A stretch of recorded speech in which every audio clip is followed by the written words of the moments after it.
Agora vamos a um exemplo de cálculo relacionado a circuitos magnéticos com entreferro, um exemplo numérico. Dado então um núcleo magnético quadrado, de lado 11 centímetros, exceção reta quadrada, de lado 1 centímetro, número de espiras igual a 200 espiras, permeabilidade magnética μ igual a 1000 vezes μ0, mas com uma diferença com relação ao exemplo anterior, e essa diferença está aqui. Esse dispositivo, esse indutor, tem um entreferro de 1 centímetro. E as perguntas são praticamente as mesmas. Qual a relutância total do caminho magnético? Qual a indutância desse indutor, agora com entreferro? O que ocorre se a permeabilidade magnética variar 10% para mais? Qual a corrente que produzirá uma densidade de fluxo de 0,3 Tesla?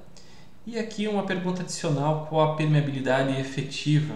Ou seja, se o núcleo, digamos que o núcleo fosse inteiro, qual seria a permeabilidade efetiva ou equivalente desse núcleo?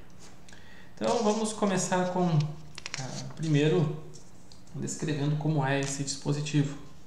Nós temos mais uma vez seção quadrada com 1 centímetro de entreferro. Então aqui, digamos, é o nosso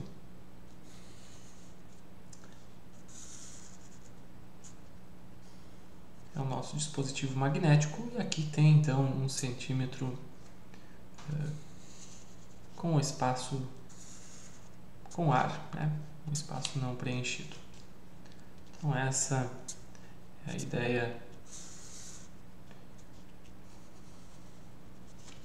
um esboço aqui do que seria então esse dispositivo. Aqui então temos uma área de seção transversal uniforme. Vamos considerar aqui também essa área do entreferro, que é 1 centímetro, a área de seção transversal igual aqui à área do material ferromagnético.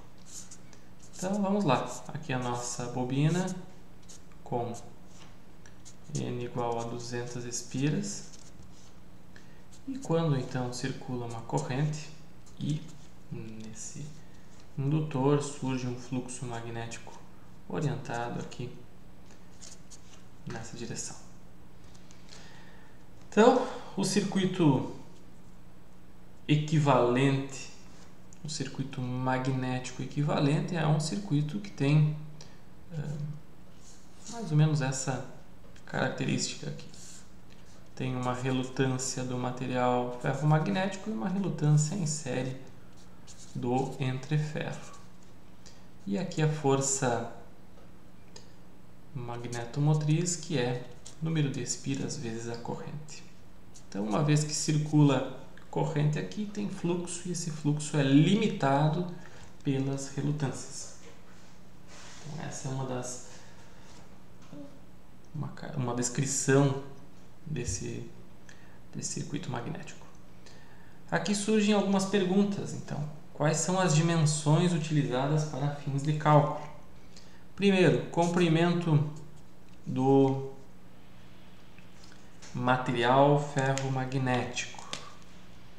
O material ferromagnético terá um comprimento médio calculado da seguinte maneira: se esse núcleo magnético é quadrado e ele tem 11 por 11 centímetros, e se nós descontarmos aqui esse trecho, aqui 1 centímetro por 1 centímetro, nós descontarmos meio centímetro e meio centímetro, temos 10 centímetros. Então, 10, 20, 30. Muita atenção nesse lado direito, onde tem entreferro. Nessa região nós temos 4,5 centímetros aqui e mais 4,5 centímetros aqui.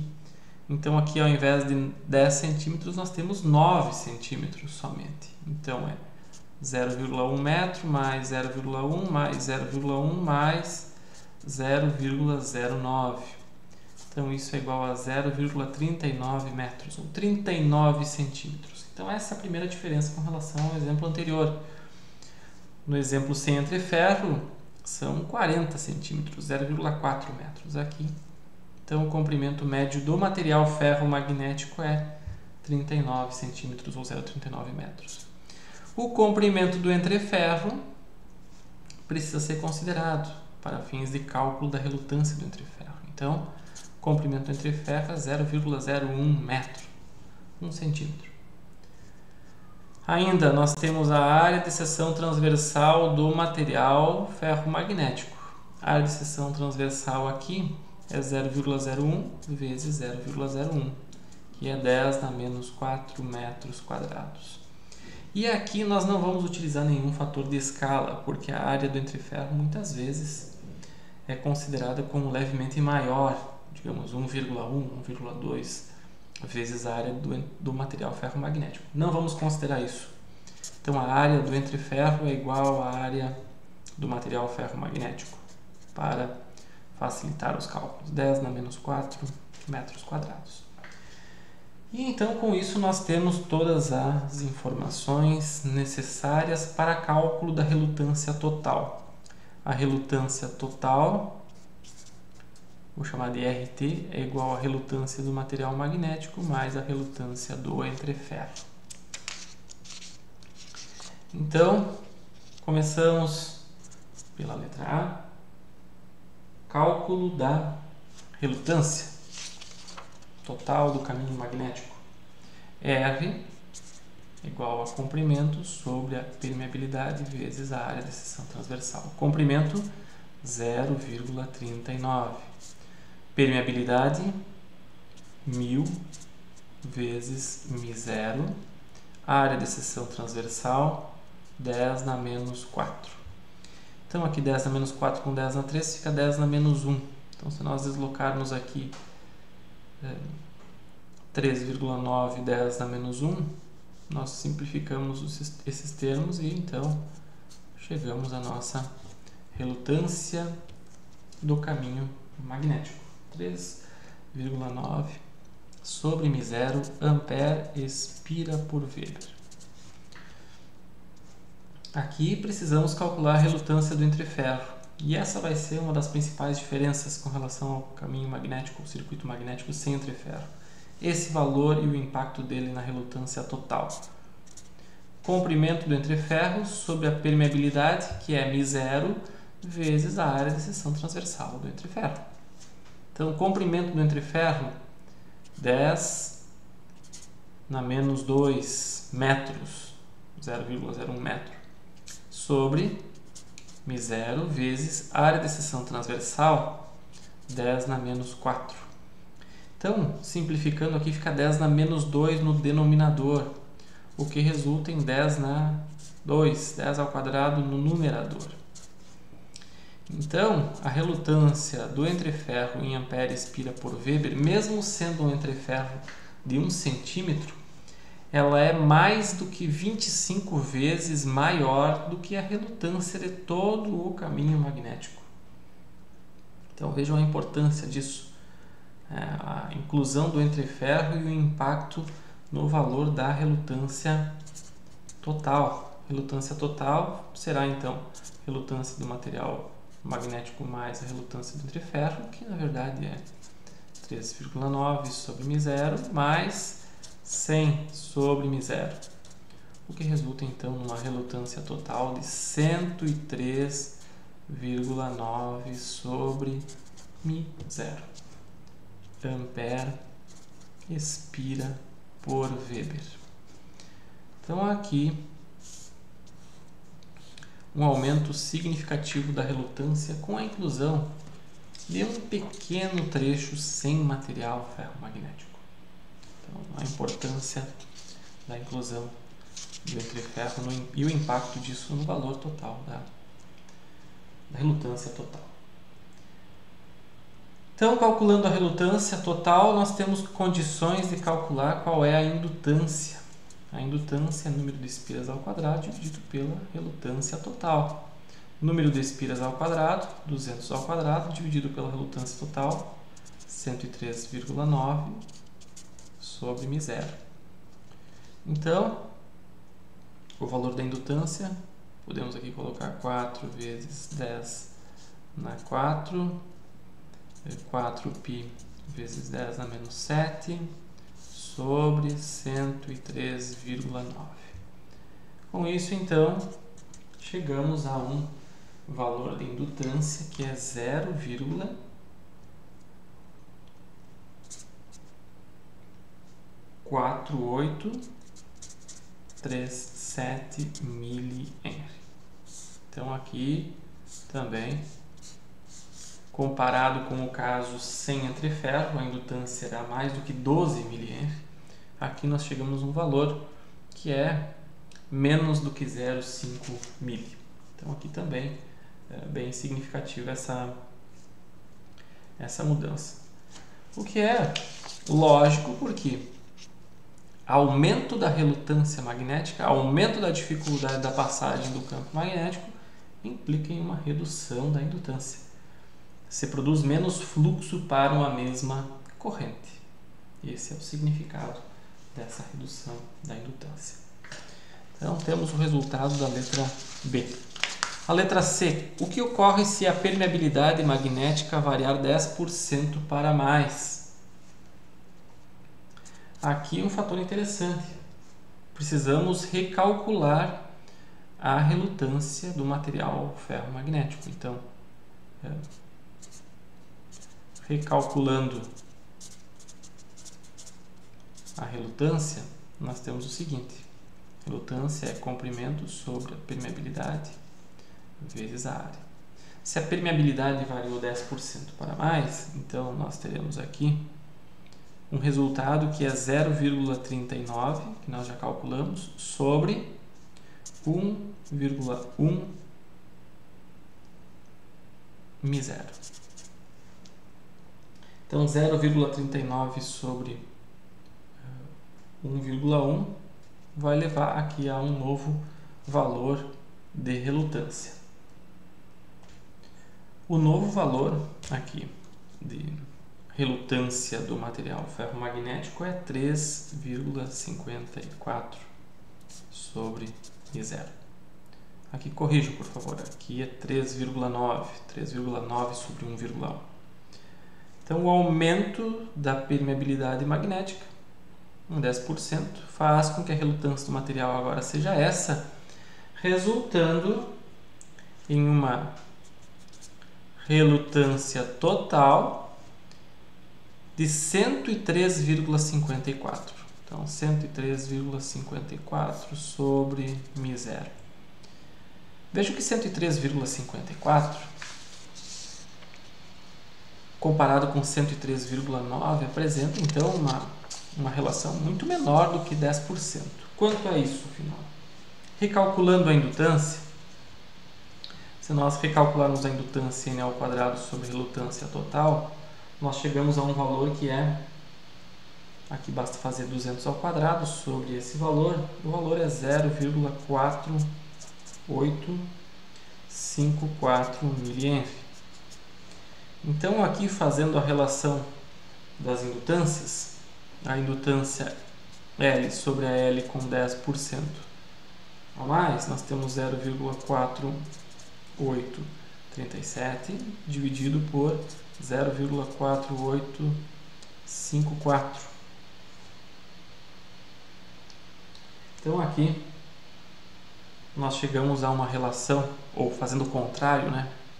Nós chegamos a uma relação que vai levar a um aumento de indutância de 0,3% somente. Então, essa é uma das principais vantagens da utilização de entreferro. É tornar o cálculo do indutor menos sensível às características magnéticas do material. Significa que nós podemos ter materiais ferromagnéticos com alta permeabilidade, com pequenas ou mesmo com grandes incertezas no valor dessa permeabilidade, mas o valor da indutância vai ser praticamente definido pelo tamanho do entreferro. O entreferro então vai definir como é o valor do indutor no final dos cálculos. O valor do entreferro, da relutância do entreferro, vai ter um valor mais significativo no cálculo final da indutância. A pergunta na letra D: qual a corrente que produzirá uma densidade de fluxo magnético de 0,3 Tesla? Então, aqui mais uma vez, na letra D, a força magnetomotriz é o número de espiras vezes a corrente, que é igual a relutância total vezes o fluxo. Então, daqui tiramos que corrente é a relutância, fluxo é B vezes a área e, mais uma vez, aqui dividindo pelo número de espiras N. Então, agora basta substituir. A corrente será relutância total, que é 103,9 sobre μ0, ampere espira por Weber, 0,3 Tesla, área de seção transversal 10 na menos 4, sobre número de espiras 200. Então, a corrente que vai produzir o 0,3 Tesla da densidade de fluxo magnético será de 12,402 amperes. Então, outra vantagem da inclusão do entreferro, nós conseguimos com que o indutor atinja valores maiores de corrente até que haja a saturação do seu núcleo magnético. Então, sem entreferro chegávamos a menos de meio ampere. Agora, com entreferro chegamos a mais de 12 amperes. E esses 12 amperes, então,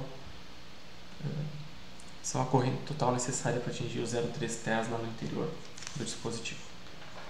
Então, essa é uma outra característica importante, né?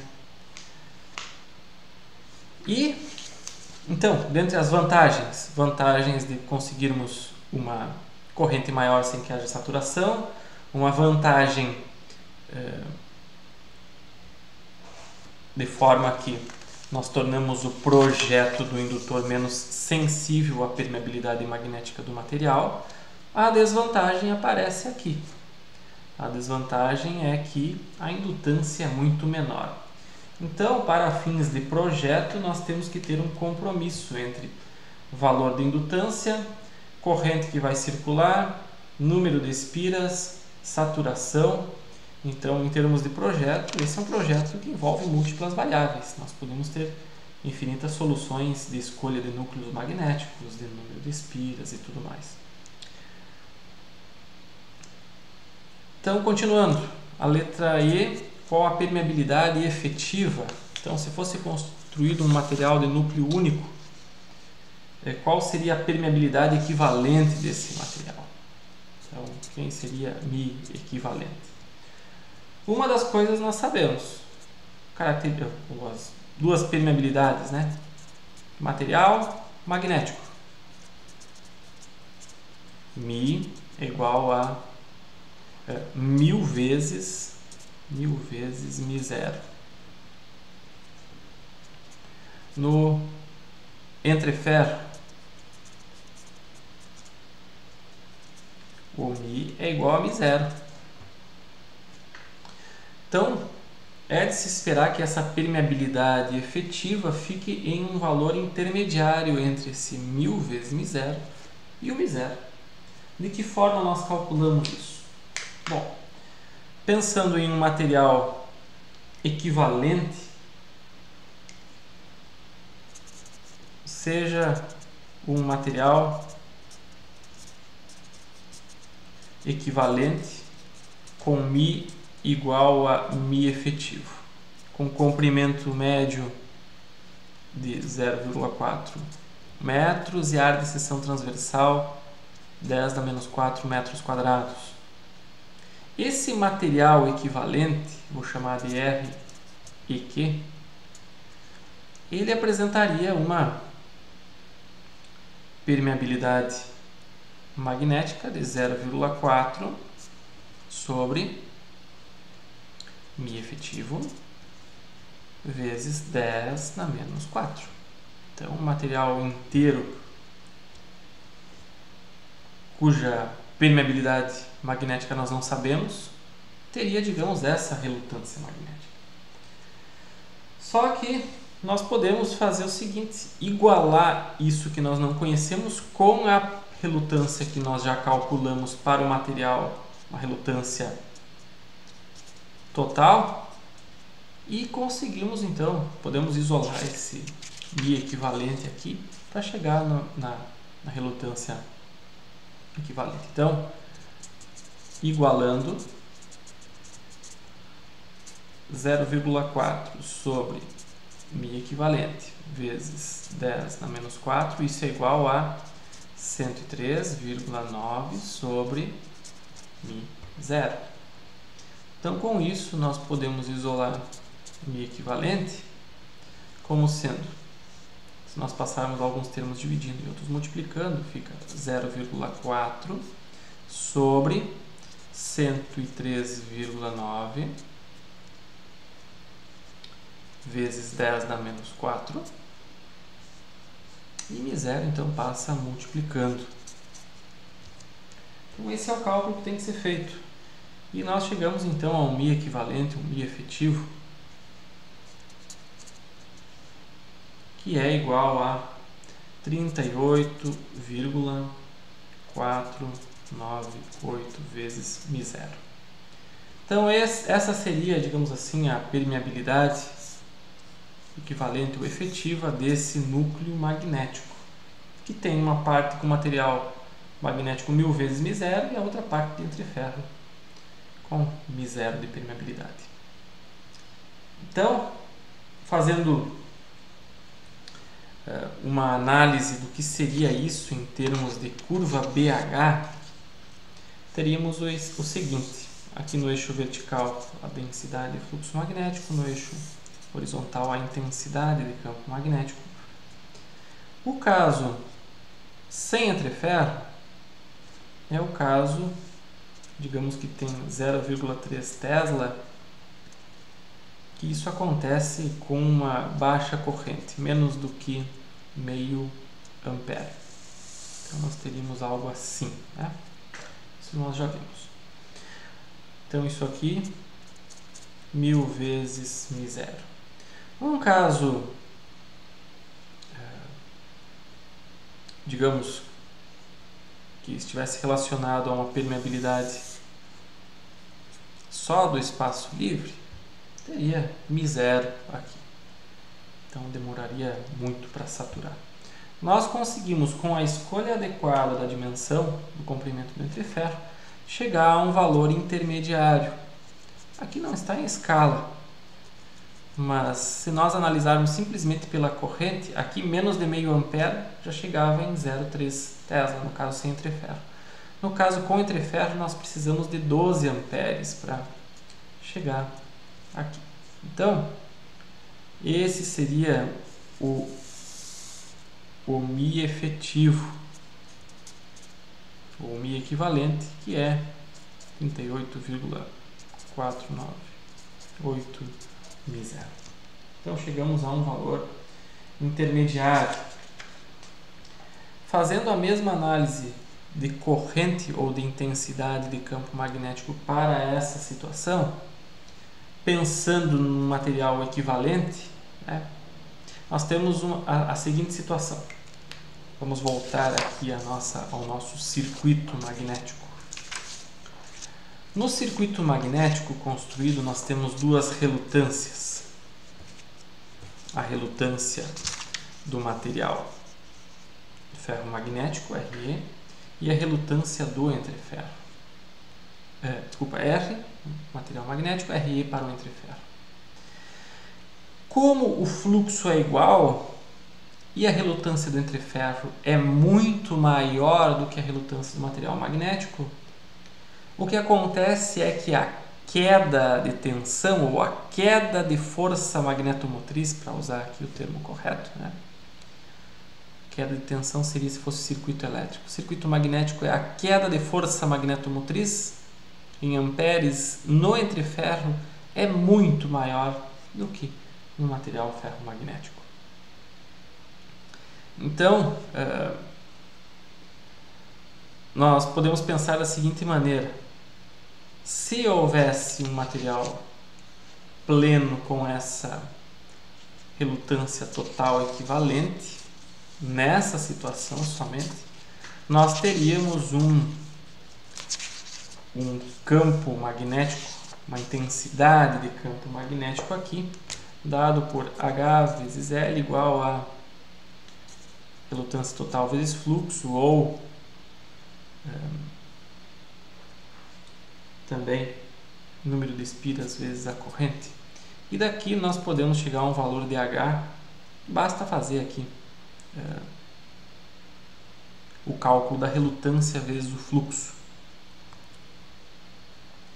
Ou também podemos simplesmente multiplicar o número de espiras vezes a corrente de 12 amperes, 12,402, e dividir pelo comprimento desse equivalente, que seria 0,4. Né? Então,